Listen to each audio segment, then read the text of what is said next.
এক ছিল ছোট্ট বালক, নাম তার রিয়ান। সে খুব দুষ্টু হলেও মনের দিক থেকে ছিল খুব ভালো। একদিন জঙ্গলের পাশ দিয়ে সে যাচ্ছিল, এমন সময় রিয়ানের কানে একটি বাচ্চার আওয়াজ ভেসে আসে। রিয়ান পিছনে ঘুরে দেখে একটি গাছের ডালে একটি ভাল্লুকের বাচ্চা আটকে আছে এবং বাচ্চাটি খুব কান্না করছে। রিয়ান খুব চিন্তায় পড়ে যায়, সে কি করবে। তখনই পাশে থাকা একটি লাঠি নিয়ে বাচ্চাটির কাছে এগিয়ে যায়। রিয়ান বলে, আমি তোমায় রক্ষা করব। রিয়ান লাঠিটি এগিয়ে দিলে বাচ্চাটি এগিয়ে আসে এবং লাঠিটি ধরে নেয়। আস্তে আস্তে বাচ্চাটি নিচে নেমে আসে। বাচ্চাটি রিয়ানের সাথে ভালোবাসা বিনিময় করে বনে চলে যায়। কয়েকদিন পর রিয়ান প্রতিদিনের মতো আজকেও বনের পাশ দিয়ে যাচ্ছিল।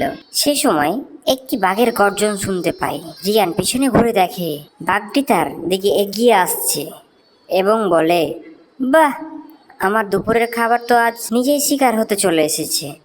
রিয়ান ভয়ে পিছনে সরতে থাকে। বাঘটি আরও কাছে এগিয়ে আসে। বাঘের পিছন থেকে একটি ভাল্লুক বলে, তুমি চিন্তা করিও না বন্ধু, আমি থাকতে তোমার কিছুই হবে না। বাঘ হেসে উত্তর দেয়, তুমি তো ছোট্ট ভাল্লুক, আমাকে তুমি আটকাবে কেমনে।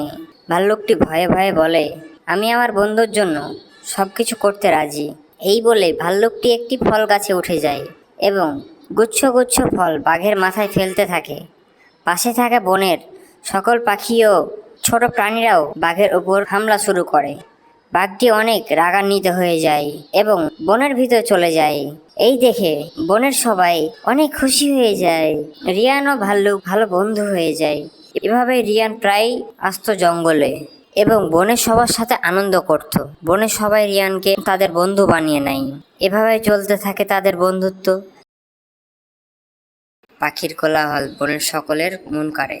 রিয়ান আর ভাল্লুক একসাথে হাঁটতে হাঁটতে হাসছিল। হঠাৎ জঙ্গলের ভিতর থেকে একটি কান্নার আওয়াজ ভেসে আসে। এই দেখে দুজনের মন খারাপ হয়ে যায়। দুজন বলে উঠে, কে কাঁদছে। তারা সামনে এগিয়ে যায়। একটি খরগোশকে জিজ্ঞাসা করে, কে কান্না করছে। খরগোশটি উত্তরে বলে, সামনে গাছের ডাল ভেঙে একটি খরগোশের ঘর আটকে গেছে। রিয়ান ও ভাল্লুক সামনে এগিয়ে যেয়ে খরগোশটিকে বলে, তুমি চিন্তা করো না, আমরা তোমাকে সাহায্য করব। ভাল্লুক গাছের এক পাশে ধাক্কা দেয় আর রিয়ান অন্য পাশ থেকে টানতে লাগলো। তবে গাছটি অনেক ভারী ছিল। ঠিক তখনই ঝোপের আড়াল থেকে বাঘটি লাজুক ভাবে বেরিয়ে আসে, বলল, আমি সাহায্য করতে চাই। বাঘটি এগিয়ে এসে ক্ষমা চায়। ভাল্লুক ক্ষমা করে দেয়। বাঘ, ভাল্লুক ও রিয়ান একসাথে গাছটিকে ধরে সরিয়ে দেয়। খরগোশটি তার ঘর পেয়ে মনের খুশিতে আনন্দ করতে লাগে। এই দেখে বনের সবাই অনেক মজা পায় এবং একসাথে হাসতে থাকে, কারণ বন্ধুত্বে সত্যি শান্তি আছে। এমন মজার এবং বন্ধুত্বপূর্ণ গল্প পেতে আমাদের চ্যানেলটি লাইক এবং সাবস্ক্রাইব করে পাশে থাকা বেল আইকনটি চালু করে রাখুন।